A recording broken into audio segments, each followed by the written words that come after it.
Bonjour à tous. Un grand merci en fait à la Fondation Remonte pour la recherche sur le diabète de m'inviter aujourd'hui, parce que finalement d'avoir la chance d'être avec vous aujourd'hui, c'est aussi pour moi un moment pour réfléchir finalement à nos pratiques, réfléchir à ce qui se passe, parce qu'il faut que je vous parle de nouveautés. Alors je vais vous parler de nouveautés, puis quand on dit nouveauté, finalement ce qu'on voit aussi ce matin, c'est qu'on est dans l'espoir. Alors j'espère que je vais pouvoir vous en donner. Je pense aussi qu'on doit garder en tête un point important de ce matin, c'est la nuance. Parce que finalement, l'espoir, c'est aussi une question de nuance. Et enfin, réfléchir ensemble sur qu'est-ce que finalement toutes ces nouveautés, c'est réfléchir autour du facteur humain. Parce que gérer un diabète, en particulier un diabète de type 1, c'est comment on le fait au quotidien, comment on le vit. Donc voilà, rapidement, j'ai une toute petite introduction. Je vais vous donner quelques données d'épidémiologie récentes parce que je pense qu'elles sont importantes justement sur la gestion du diabète de tous les jours. On parlera d'évolution technique, des dernières nouveautés. Forcément, on parlera du pancréas artificiel et quelques conclusions. Le diabète de type 1, tous les jours, c'est un investissement considérable. Si j'essaie de vous le montrer du point de vue de juste le contrôle glycémique, alors 4 à 7 glycémies par jour, c'est ce qu'on recommande, ou utiliser un senseur glycémique, on y reviendra, comment est-ce qu'on l'utilise. Gérer l'insuline, faire des bolus pour les repas, rajouter des bolus si on a des collations, utiliser la pompe à bon escient, avoir un débit de base bien réglé.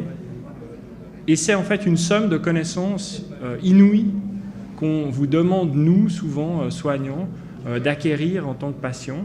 Je vous ai résumé là les 2 premières pages, mais il y en a d'autres et d'autres à venir. Et puis finalement, tout ça n'est rien sans l'expérience. Parce que toutes ces connaissances, il va falloir les éprouver. Et c'est là où je pense qu'on revient au facteur humain. Alors, boum, pourquoi est-ce que je vous montre cette diapositive? La gentillesse compte. Étude randomisée, contrôlée, sur un programme qui permettrait d'améliorer ma bienveillance avec moi-même. Ça sort cette année dans un des meilleurs journaux de diabétologie. Pourquoi est-ce que je vous raconte ça? Parce que, là encore, le facteur humain, je pense qu'on a aujourd'hui des données scientifiques qui montrent que si j'apprends à regarder ma maladie, si j'apprends à regarder mon diabète avec plus de bienveillance, c'est 2h30 de programme par semaine pendant 8 semaines, c'est pas non plus si grand que ça, j'améliore jusqu'à 1 point mon hémoglobine glyquée. Donc c'est pas rien, évidemment c'est un tout petit nombre de patients, mais ça nous montre que le facteur humain est là. Et puis le facteur humain, la gestion du diabète, elle a de sens aussi si on a des connaissances tous les jours, parce que des fois on se sent mieux, des fois on se sent moins bien. Et c'est toute la difficulté, je crois, du diabète de type 1, c'est qu'il peut y avoir tellement de causes. Je vous montre ces données épidémiologiques parce que ça nous montre à tous, moi en premier comme médecin, mais aussi vous comme patient, que malheureusement, quand il y a un diabète de type 1, de temps en temps, il y a aussi d'autres maladies auto-immunes qui peuvent s'associer. Et vous allez voir, le pourcentage est important. Et c'est particulièrement, c'est un point important de la prise en charge, qu'on y soit attentif. C'est quasiment 25 000, c'est plus de 25 000 patients. Et qu'est-ce qu'on découvre? Ce que je vais vous montrer ici en bas, c'est qu'ils sont de tout âge. On va de 0 à 93 ans. Et en fait, ce que vous avez en bas, c'est qu'il y a à peu près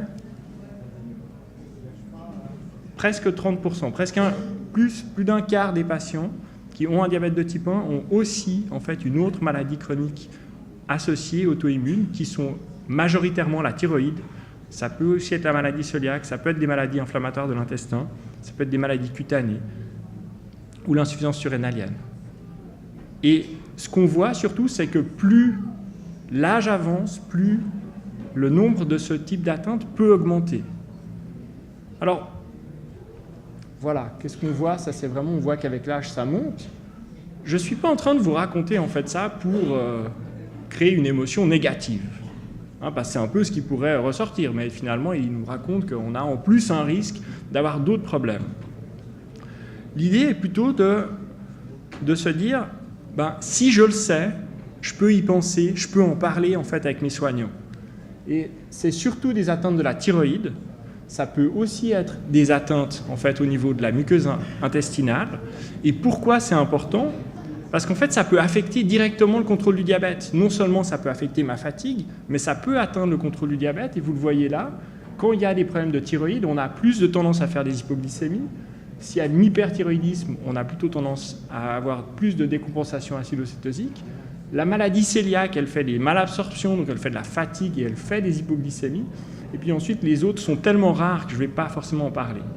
Mais donc, un premier point, c'est finalement, je pense que c'est important que vous le sachiez, que si on est fatigué, ça peut être la gestion du diabète, mais ça peut aussi être d'autres éléments. Nous, professionnels, on doit être attentifs, mais c'est important, je crois que vous le sachiez aussi, en tant que patient.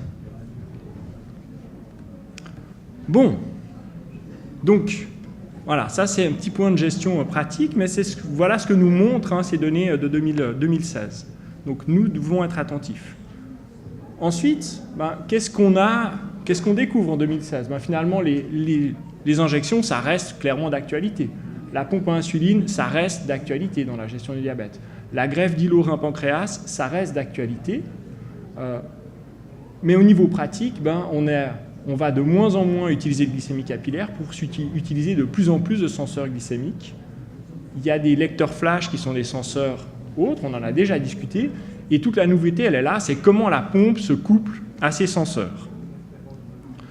Cette diapositive, vous la connaissez probablement, mais vous voyez, et on l'a bien entendu ce matin, il n'y a pas si longtemps que ça, on n'avait pas de moyens de mesurer réellement la glycémie. Ensuite, c'était des appareils qui étaient plutôt pour les médecins. Ensuite, les premiers appareils chez les patients, mais c'est des appareils énormes qui me mettaient plus de 5 minutes à mesurer une glycémie. On est de plus en plus maintenant connecté à l'ordinateur, mais la réalité, elle est qu'aujourd'hui, on se pose la question du sensor, d'avoir un petit élément sur soi qui évite de mesurer la glycémie. Pourquoi ? Parce qu'en fait, la mesure de la glycémie se trouve là, dans cette petite électrode qui mesure à peu près 3 à 4 mm de longueur et 0,2-0,3 mm de largeur. Donc tout ce qu'on faisait avant, vous voyez, on a miniaturisé. Et puis, non seulement c'est miniaturisé, ça reste 7 à 14 jours. Donc je me pique une fois et non plus tous les jours. C'est pas aussi simple parce que vous le savez comme moi qu'il faut les calibrer, ces appareils. Donc malheureusement, il faut quand même souvent encore faire 2 glycémies par jour. C'est plutôt fiable. Et puis, on se retrouve avec, surtout, une glycémie en temps réel. Donc, ma valeur de glycémie, je la vois se moduler minute après minute, heure après heure. Première nouveauté, cette année, clairement, ce qui sort, c'est que tout va être couplé au téléphone. Donc avant, on avait des écrans, il fallait rajouter un écran supplémentaire. Le futur, c'est que ça va être de plus en plus lié au téléphone. Alors, est-ce que ça marche ? Parce que c'est bien d'avoir du futur, c'est bien d'avoir plus de technologie, mais pour que finalement ce soit remboursé, on a aussi besoin de montrer que c'est efficace. Oui, c'est efficace. On a les premières données ici qui nous montrent que jusqu'à l'année dernière, on disait oui, c'est efficace, mais essentiellement chez les patients traités par pompe à insuline. Aujourd'hui, on peut dire c'est efficace, qu'on ait une pompe ou qu'on ait des stylos. Et puis c'est ce que vous voyez là, en fait, c'est que les patients qui sont sous injection et senseurs ont des résultats qui sont similaires, en fait, à ceux de la pompe, quel que soit, en fait, leur âge. On a aussi d'autres données qui montrent que finalement, quel que soit le type de senseur, qu'on est sur le senseur d'une marque ou d'une autre, ça fonctionne. Et on a un nouvel appareil, qui est le lecteur flash, que beaucoup d'entre vous ont même vu à la télévision, parce que c'est publicisé aujourd'hui. Puis on vous dit, gérez votre diabète, utilisez ce système flash, il n'y a plus besoin de se piquer, ça donne la glycémie. On est content de l'avoir, mais jusqu'à il y a quelques semaines, on n'avait pas de données pour dire est-ce que réellement, comment est-ce qu'on doit considérer ce nouvel appareil ? C'est un lecteur à glycémie où on flash la glycémie et puis on voit le chiffre, ou est-ce que c'est un senseur ? On a une réponse sur cette étude, qui en fait est une étude prospective, donc beaucoup de travail, hein, c'est 23 centres. À partir de 18 ans, c'est des personnes qui ont un diabète de type 1 depuis au moins 5 ans. Ils ont un traitement qui n'a pas bougé depuis 3 ans.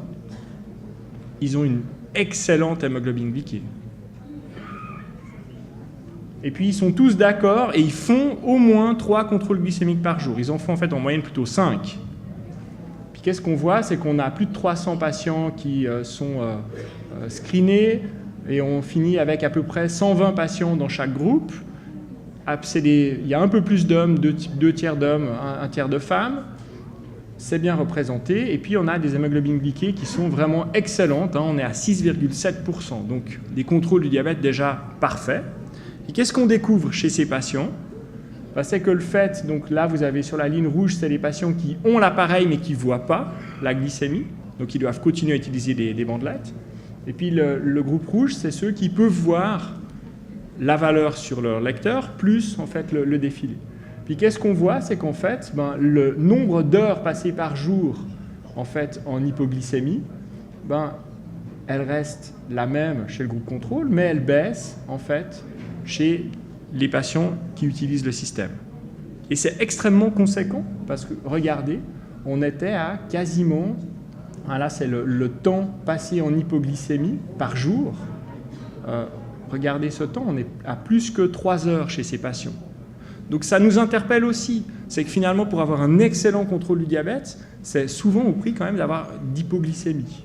En fait, vous voyez, dès qu'on utilise et qu'on le voit, donc si on le sait, on voit que les patients agissent et ils baissent ce temps passé en hypoglycémie. Donc c'est la première nouvelle en fait de cette étude. La deuxième, c'est que du moment qu'on a un lecteur flash, le nombre de glycémies qui était à 5 par jour passe quasiment à 0 parce qu'on se fie à ces résultats. Et puis on voit que le nombre de scans par jour, lui, passe à 15. Donc on a des patients qui regardaient leur glycémie 5 fois par jour, donc ils prenaient 5 décisions par jour, et là ils passent à 15. En tout cas 15 fois dans la journée, ils vont se poser des questions. C'est pas encore, je pense, assez bien évalué dans la littérature, mais ça va le venir. Donc en conclusion, avec ce type d'appareil, on diminue le temps passé en hypoglycémie, on diminue le nombre d'hypoglycémies et on augmente de 3 fois le nombre de contrôles glycémiques. Donc des patients qui savent utiliser leur appareil ont un résultat qui est meilleur parce qu'ils ont la même hémoglobine glyquée à la fin de l'étude, donc un contrôle du diabète tout aussi bon, mais moins d'hypoglycémie. Donc aujourd'hui, on est content parce qu'en fait, on est un des pays qui a le plus de remboursement de ces appareils. Et je crois que ça, il faut qu'on le dise, même si ce n'est pas facile, parce qu'il faut faire des lettres, il faut justifier. Mais voilà, on a eu le Dexcom G4, ça, petit bug. On va avoir le G5, ça veut dire qu'on n'aura plus besoin de cet appareil. En tout cas, il est disponible en Suisse, sauf que là, on a de nouveau des petits problèmes de remboursement. On a des pompes qui nous affichent en fait le résultat de la glycémie. Et puis ce qui va arriver très très prochainement, c'est le MiniMed Connect, c'est le système de la marque concurrente du Dexcom Medtronic, qui va nous en fait amener le système sur le téléphone. Donc ça c'est le premier point. J'espère en fait vous avoir convaincu que le fait que le freestyle libre, c'est probablement aussi une forme de senseur glycémique. Même si ça vous donne la glycémie, si vous scannez qui est là, là on ne la voit pas sur cet exemple, et puis on a la courbe. Ce n'est pas le cas au niveau des assurances, et on attend là quel sera le choix. On espère qu'il sera le plus rapide possible. Nouveauté, il y a des boîtes qui travaillent à de la glycémie inhalée. Alors c'est assez intéressant parce que finalement, là aussi en quelques secondes, vous soufflez dans l'appareil, puis vous avez une valeur de glycémie. Il y a un petit problème, c'est que ce n'est pas fiable chez les fumeurs. À voir. Vous avez tous entendu parler de la lentille de Google et Novartis. Voilà, il y a des données scientifiques, ça, visiblement ils y travaillent, mais ce n'est pas encore sur le marché. Sauf que, ok, nouvelle technologie, ça, moi je suis enchanté, je crois que tout le monde est très, très heureux de ça, mais on a aussi de nouveaux problèmes. Alors je vous en cite quelques-uns. Le premier, je vous rends toujours attentif qu'avec les senseurs glycémiques, il y a un retard. La mesure que montre le senseur glycémique à 5 minutes de retard par rapport à la mesure du sucre dans le sang. Pourquoi? Parce qu'on ne le mesure pas dans le sang, en fait. On le mesure dans le liquide interstitiel. Donc, on mesure entre le sang et les tissus. Ce qui veut dire que ça, c'est important parce qu'au niveau du cerveau, s'il y a 5 minutes de retard, si vous êtes en hypoglycémie, 5 minutes, c'est long. Donc, il va falloir intégrer ça dans la prise en charge. Et finalement, qu'est-ce que ça change d'avoir ces données? Je pense que ça change un point important, c'est qu'avant, on était dans l'anticipatif. Et on a appris ce matin que l'anticipatif, ça peut être générateur d'anxiété. Et là, on passe, je pense, à en fait, une gestion prédictive. Pourquoi? Parce que le senseur, en fait, il vous donne une flèche et il vous dit, mais en fait, la glycémie, elle est en train de monter, ou elle est en train de baisser, ou elle est stable. Donc, je suis dans la prédiction, et puis ensuite, donc ça devrait m'aider pour pouvoir gérer et adapter l'insuline en fonction de ce qui va être prédit et non pas ce que je dois anticiper. Sauf que il faut calibrer, donc il faut quand même faire des glycémies. La précision, de temps en temps, elle est variable. Puis si je calibre alors que la courbe est en train de monter, la précision se perd. Il y a des substances qui influencent la qualité de ces mesures, j'y reviendrai. Où est-ce que je pose le système? Si je suis censé le poser sur le bras, d'après le fabricant pour le flash, mais ça ne m'arrange pas sur le bras. Est-ce que j'ai le droit de le poser ailleurs? Puis si je veux utiliser mon téléphone, il faut encore que la batterie du téléphone, elle tienne. Parce que si je pars sans mon câble, moi, ça m'arrive quand même à peu près un soir sur 3 dans la semaine où j'ai plus de batterie à la fin de la journée. Alors si en plus vous rajoutez toutes les données de la glycémie, je pense que c'est la moitié de la journée. Mais ça, on n'en parle pas encore. Donc il va falloir qu'on teste. Et puis, c'est un grand classique. Finalement, quand j'aime pas trop mon système, il se perd. Le téléphone, on le perd moins, mais on perd quand même le capteur et autres, donc c'est pas si simple. Ce qui est assez joli, c'est que vous voyez plein de patients qui disent « Ah, heureusement que mes enfants me retrouvent mon écran, sinon je partirais tous les matins au travail sans. » Donc, nouvelles habitudes. Et puis, des fois, ça bip. Alors, quand ça bip, des fois, ça réveille mon épouse. Des fois, ça réveille mes enfants. Des fois, ça ne me réveille pas moi, alors que j'aurais bien aimé que ça me réveille. Ah, là, ça sonne en pleine réunion. Je suis moins content. Bref. Donc, nouvelle technologie, oui. Nouveaux problèmes aussi. Un petit rappel, c'est qu'avec les senseurs du glucose, le dafalgan, le paracétamol, modifie, en fait, la fiabilité du lecteur. Donc, attention, quand vous prenez du dafalgan, ça n'est plus fiable pendant jusqu'à 8 heures de temps. Autre problème qu'on découvre aujourd'hui en consultation, c'est que je vois des courbes, et puis je vois que la glycémie est tout en haut. Alors du coup, qu'est-ce que je fais? Je me dis, là, il va falloir que je me donne de l'insuline. Alors je me donne de l'insuline, et puis ensuite, je fais des hypoglycémies. J'appelle ça l'overbolus. Donc je ne suis pas content, boum, boum, boum, et je paye plus tard. Donc là encore, les bolus, attention, l'insuline rapide, elle agit en tout cas pendant 3 heures. Si on l'accumule, on prend les risques d'hypoglycémie. Et puis, il y a une autre, c'est l'hypercontrôle du diabète. On a déjà des patients qui faisaient jusqu'à 10, 15 glycémies par jour parce qu'ils voulaient absolument être très précis. Mais quand on se retrouve à 50 valeurs, je ne sais plus où c'est, j'ai 49 valeurs, 36 valeurs. Donc vous voyez, là, on est en train de regarder. Mais est-ce qu'ensuite, il me reste du temps pour m'occuper des enfants? Est-ce qu'il me reste du temps pour mon travail? Donc là, on voit que la maladie peut prendre trop de place. Donc ce n'est pas toujours simple. Et puis, pour que ce soit utilisé et que ça marche aussi bien comme ça, là, je vous montre ces chiffres. Le patient, il a 83 ans. On lui a découvert un diabète de type 1 l'année dernière. Et donc, l'âge n'est pas un facteur de gestion de la technologie, mais ça nous a demandé du temps. Mais voilà, c'est un petit message comme ça d'espoir. Donc, si j'essaie de résumer l'utilisation du senseur glycémique, il faut télécharger les données, les analyser. Parce que ça, si on n'a pas passé du temps avec le patient pour réfléchir, il peut rien en faire. Il faut s'approprier une méthode de lecture. J'aime bien le 1, 2, 3. Je regarde la nuit, je regarde la journée, qu'est-ce qui s'est passé avant, après les repas, et je cherche toujours les hypoglycémies. Mais encore faut-il l'acquérir. Il faut des outils ensuite, parce que c'est bien joli de regarder, mais si je ne sais pas quoi faire, ou si je me retrouve à trop faire, finalement, j'ai que les désavantages. J'ai plus regardé et j'ai pas plus de résultats. Et puis, il y a un point très important qui ressort aussi beaucoup dans nos communiqués, dans nos communications scientifiques, c'est qu'il faut rechercher si je ressens mes hypoglycémies. Est-ce que je les ressens toutes? Et ça, je vous invite à réfléchir, est-ce que je ressens les glycémies avant qu'elles arrivent? Disons, est-ce que je les ressens? Est-ce que je les ressens toutes? Est-ce que j'en ressens la moitié? Et ainsi de suite. Si ce n'est pas le cas, parlez-en. Donc, ces sensors nous forcent à réfléchir le diabète, nous forcent à être dans le prédictif et pas dans l'anticipatif. Et on espère qu'il y a moins de glycémie, donc peut-être moins de difficultés à ce niveau-là. Mais il faut gérer, à nouveau, toutes ces données. Puis là, je vous montrais juste, vous voyez, il y a la petite flèche. Si on revient sur ces données, qu'est-ce que j'en fais? Moi, je vois beaucoup trop souvent des patients à qui on a donné le système, mais en fait, ils ne savent pas ce que ça veut dire la flèche. Je vous l'ai mis là.